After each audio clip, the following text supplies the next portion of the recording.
Buenas tardes, me presento, soy la estudiante Manuela Muñetón y actualmente nos acompaña la doctora Liliana Pérez. Ella actualmente se encuentra ejerciendo, más o menos ya lleva 10 años de experiencia en el campo clínico, y que nos acompañan las compañeras que se encuentran en la videoconferencia, que se encuentra Kelly Soescún, Kelly Orozco y Daniela Vélez. Doctora, muchas gracias por ofrecernos este momento para realizar la actividad referente del curso que nos encontramos realizando, modelos de intervención en psicología. Nosotros somos el grupo 61 y actualmente nos encontramos estudiando el curso de psicología. Nosotros le vamos a hacer una serie de preguntas referente al campo en el que usted actualmente se encuentra realizando funciones, que es el...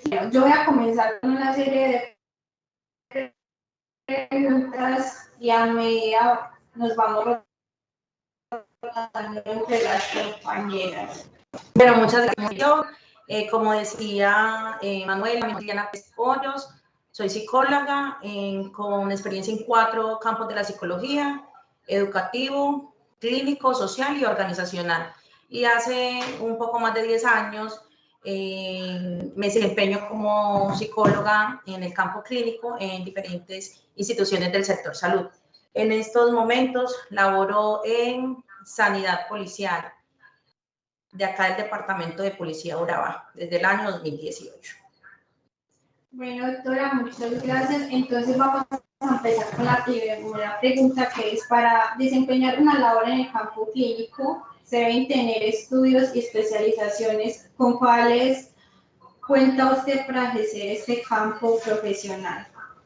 Bueno, específicamente no es esencial tener un posgrado para ejercer la psicología clínica. Sería lo ideal, pero no es de pronto de fuerza.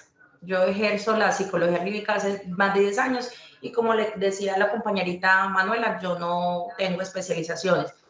¿Qué se requiere para ejercer la psicología clínica? Se requiere, no tengo en el campo clínico, ¿qué se requiere principalmente? Del pregrado. Sin el pregrado sí no podemos ejercer este bonito campo, y se requiere de un fuerte compromiso con la profesión. ¿Por qué de un fuerte compromiso? Porque el abordaje en psicología clínica es de mucha entrega, entonces siempre tenemos que estar escudriñando el DSM-5, como le decía una vez a una compañera, es que no todos los días nos llegan los lunes, por ejemplo, los depresivos, los martes los ansiosos, los miércoles los estrés post-trauma, no, todos los días se ven muchos casitos. Entonces el compromiso de uno como psicóloga desde la valoración terapéutica con el paciente hasta el abordaje terapéutico es de suprema importancia. Entonces, más que todo es como el compromiso con la profesión. ¿Cuál fue el motivo que la impulsó a escoger este campo disciplinar? Bueno, yo me impulsé por la psicología clínica desde la universidad, porque me encantaba el tema de los modelos de intervención, las clases de psicopatología, el DSM-5, que yo creo que eso es fundamental.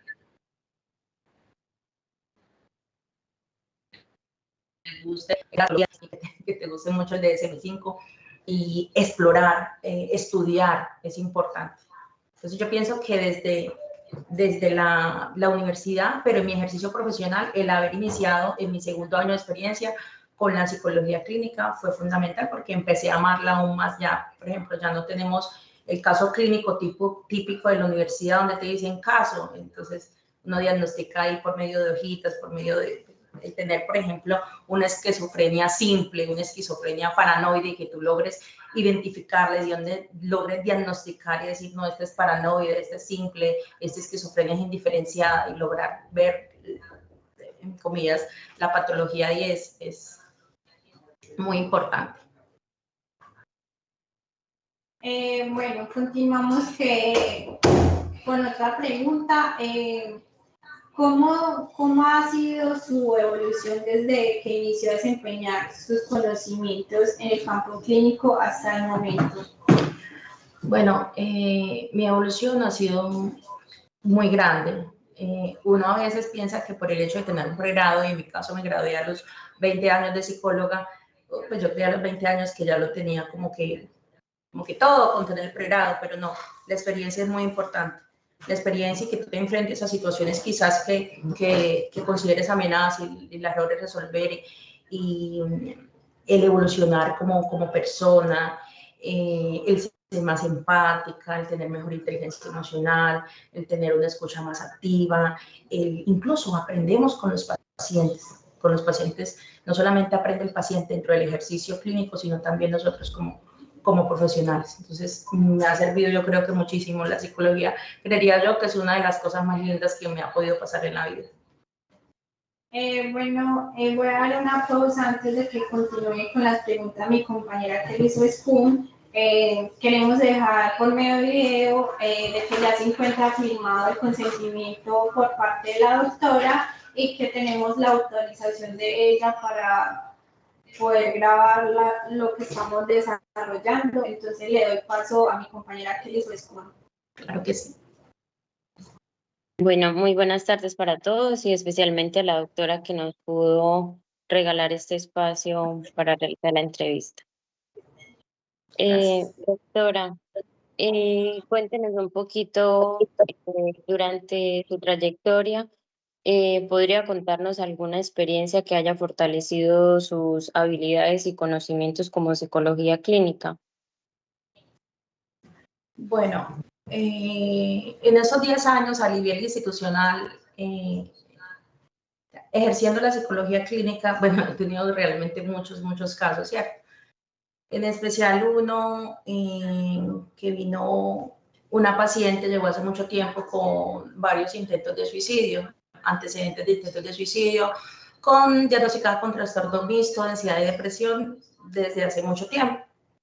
Entonces, el ver quizás de que ese paciente llega a una sesión, no recuerdo cuál fue la sesión, pudo ser la 8, pudo ser la 10, pero ya llevábamos muchas, y decir, no, gracias a usted quiero vivir, gracias a su apoyo y ese proceso tan bonito ya se han ido las ideas suicidas, ya no tengo pensamientos autolíticos, o sea, que el paciente te logre manifestar que está bien, yo creo que eso es enriquecedor y es lo más gratificante.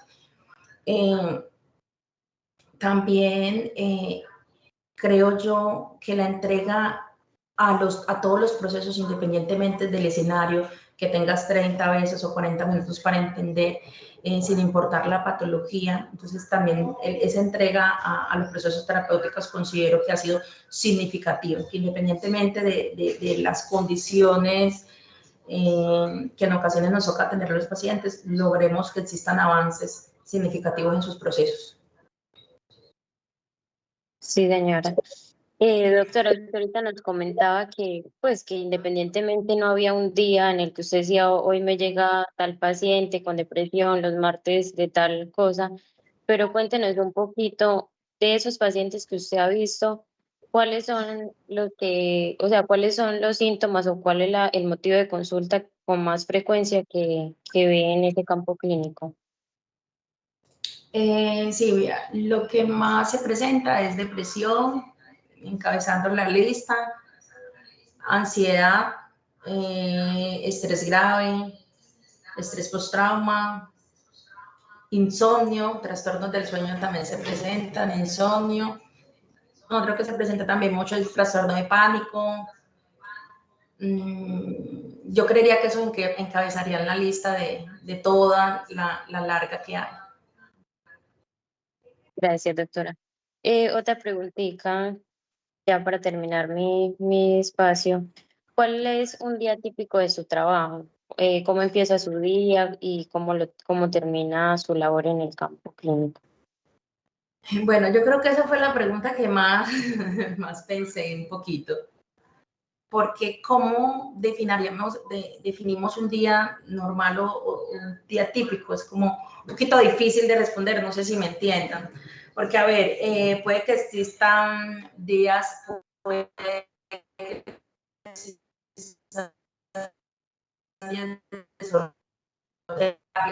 ya los pacientes, pero días que pueden ser mucho de consultas. Entonces, ahí en la consulta, la mayoría de los pacientes vienen o en estado de crisis o muchas veces con muchas expectativas frente a la intervención. Entonces no solamente es hacer la valoración, el encuadre, sino que el paciente se vaya con unos objetivos terapéuticos bien definidos. ¿Sí?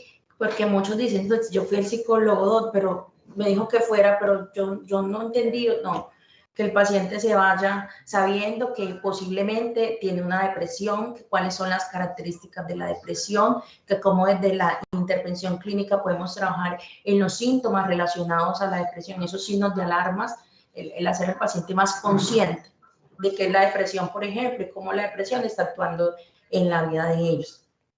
Entonces es como es. Bueno, en cuanto a este día, podemos encontrarnos con eventos fortuitos y la compañerita Manuela sabe que acá en la institución hay mucha demanda del tema de salud mental porque, por ejemplo, un día que se puedan presentar hostigamientos, ese día obviamente va a ser un día más complicadito a veces. El tema de deliberados, el tema de combates o el tema de fallecimientos en actos del servicio. Acá es un campo clínico, pero acá en la institución no es como una EPS común o una IPS común, porque acá, por ejemplo, si Dios no lo quiera, tenemos un fallecido, tenemos que realizar la intervención en crisis y ese primer empalme a los familiares del uniformado que ya no está. ¿Sí? Si es un sobreviviente, un hostigamiento, un atentado, la intervención a ese uniformado que por poco pierde la vida. También en un fortuito se te pueden presentar casos de violencias. Sabemos que ahorita en el tema de la salud, el tema de las violencias es algo muy importante, te va a ver el tema de rutas y protocolos, y en intentos de suicidio también se llena la fichita de notificación por intento de suicidio, se llena la fichita de notificación por cualquier tipo de...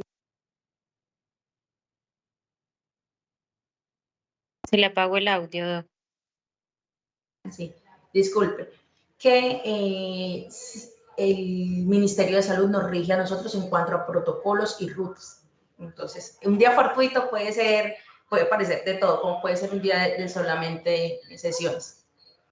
Listo, doctora. Le agradezco mucho por su respuesta. Gracias.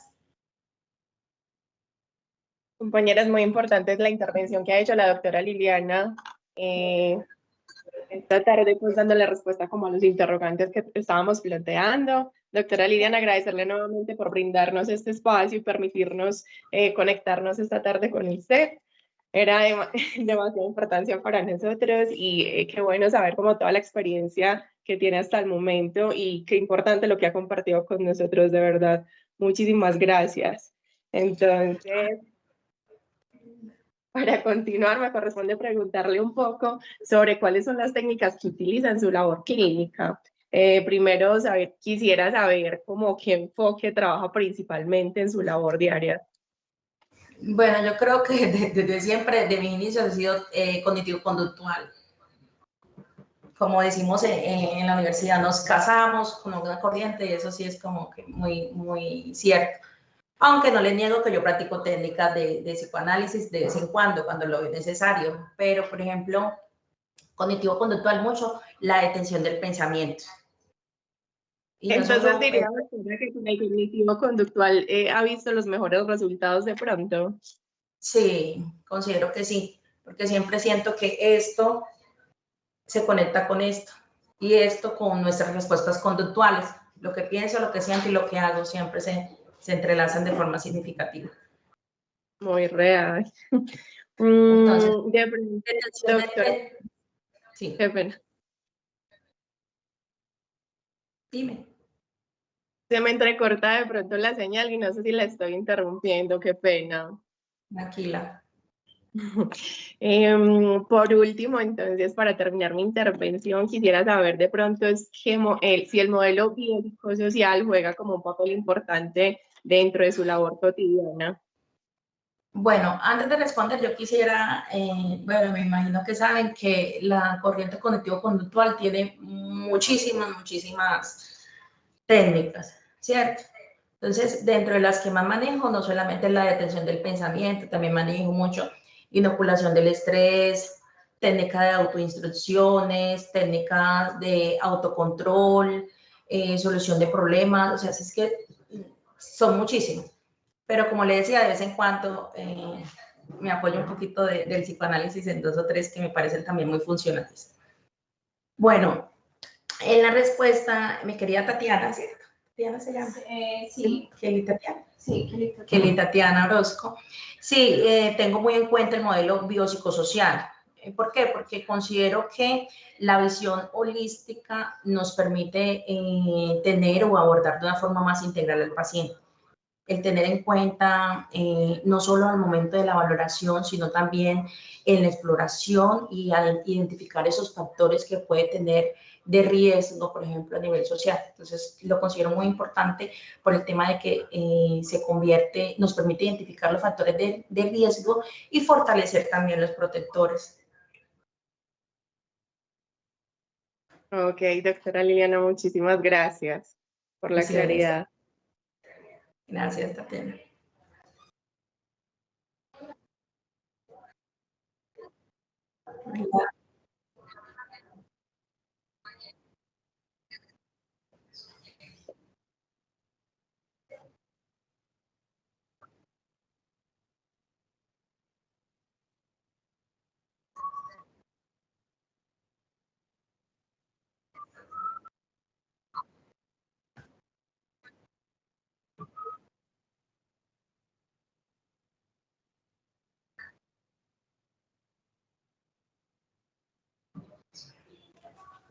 Bueno, esas preguntas me colocan a pensar un poquito. Bueno, un reto o más bien una barrera tiene que ver con los tiempos de consulta, como les decía.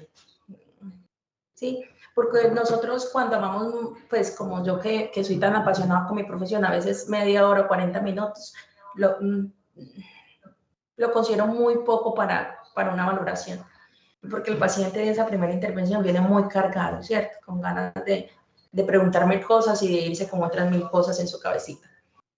Entonces eso sería más bien como una barrera. Y un reto o como algo positivo que he tenido desde este proceso es que quizás en las terapias de pareja tengo avances muy significativos con mis pacientes. De venir un paciente, por ejemplo, a consultar, no, es que yo vengo porque me voy a separar. Y tienen ya la decisión y al empezar la terapia, bueno, bríndeme la oportunidad de trabajar 4 sesiones y recuperar quizás eso que quizás no es que no se amen, sino que quizás no saben cómo solucionar sus problemas, quizás no saben cómo autorregularse, cómo controlarse, quizás tienen secuelas del pasado relacionadas con relaciones fallidas, con rupturas amorosas muy, muy dolorosas, y el poder sanar, decir, listo, estaba mal, estoy sanando y estoy brindándome la oportunidad con la persona que amo, y luego decir, bueno, Doc, gracias a tu intervención, estoy en un hogar ahora funcional, ahora entiendo más a mi esposo, ahora entiendo más a mi esposo, y no sé, pero se me ha dado mucho el tema de las terapias de pareja.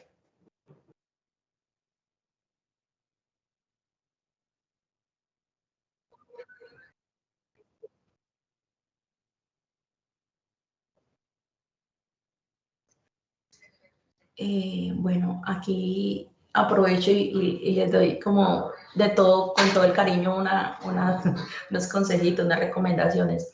Vea, la salud mental de nosotros también se puede ver en algún momento afectada por múltiples ocupaciones que tenemos como psicólogos. Y eso no está mal en algún momento sentirnos mal. Está mal es el no hacer nada para estar bien. No sé si me hice entender. ¿Cierto? Entonces, obviamente, en algún momento he practicado técnicas. Yo, por ejemplo, la técnica de mindfulness, no sé si la han escuchado. Yo todas las técnicas fisiológicas que recomiendo a mis pacientes, yo las he practicado. Porque, pues, de alguna u otra forma uno predicar y no aplicar. Técnicas cognitivas, yo creo que todas. En algún momento uno practica y no es porque... Es que debo practicar, es que en el ejercicio profesional y en todo el quehacer, uno va implementando esas técnicas. Por ejemplo, yo técnicas cognitivas, he practicado muchas, las cognitivas del hablar, esa técnica de autoinstrucciones la practico mucho, y técnicas de gestión emocional también. Y me ha funcionado muy bien.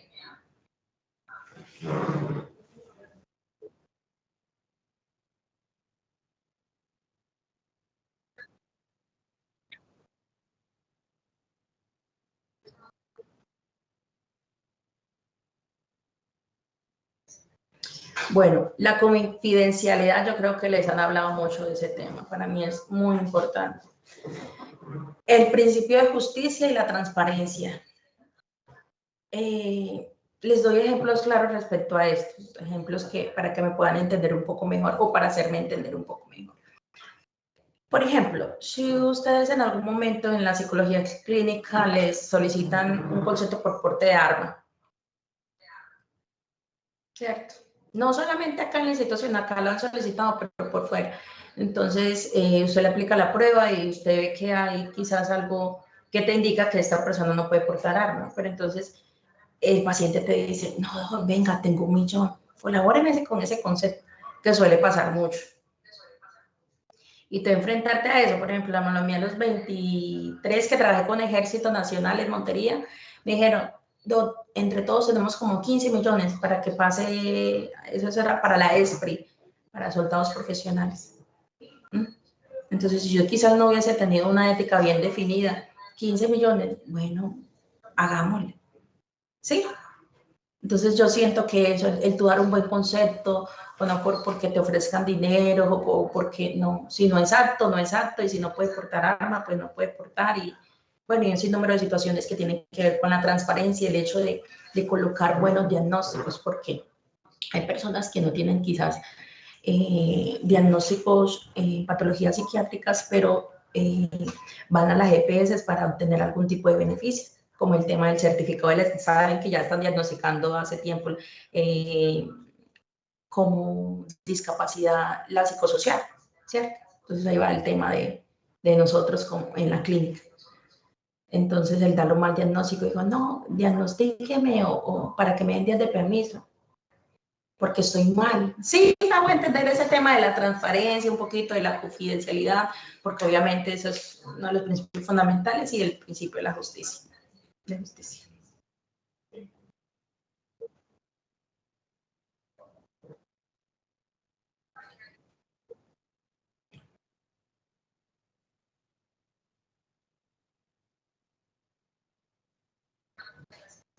Bueno, ¿les gusta la psicología clínica?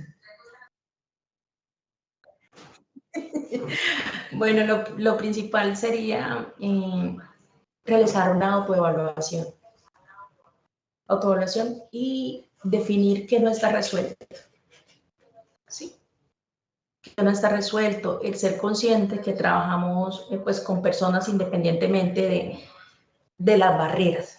Ese es otro consejito. Trabajamos con personas, con seres humanos que necesitan de nuestro conocimiento, de nuestro apoyo. Por eso nos buscan, ¿cierto? El tener compromiso con la profesión, porque el campo clínico siempre va a necesitar de lectura, de mucho análisis y de mucha entrega. ¿Sí? El hecho de que ustedes, por ejemplo, realicen un diplomado, realicen una especialización en clínica, realicen cualquier posgrado, no les va a garantizar que sean buenos psicólogos clínicos. Sí, se puede tener el cartón, pero entonces dentro del ejercicio tú colocarle amor a ese proceso terapéutico, a esos avances que necesita el paciente y que necesitamos dentro del proceso es importante. Entonces ese es uno de mis consejos, que trabajemos en lo no resuelto, sí, y lo tenemos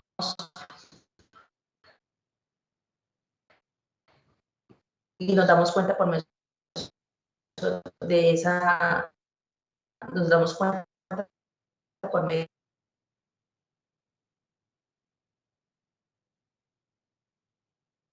de esa profesión.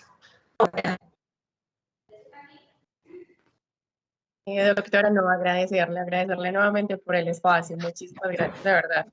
Y compañeras, nada, muchísimas gracias a ustedes también. Muchas gracias.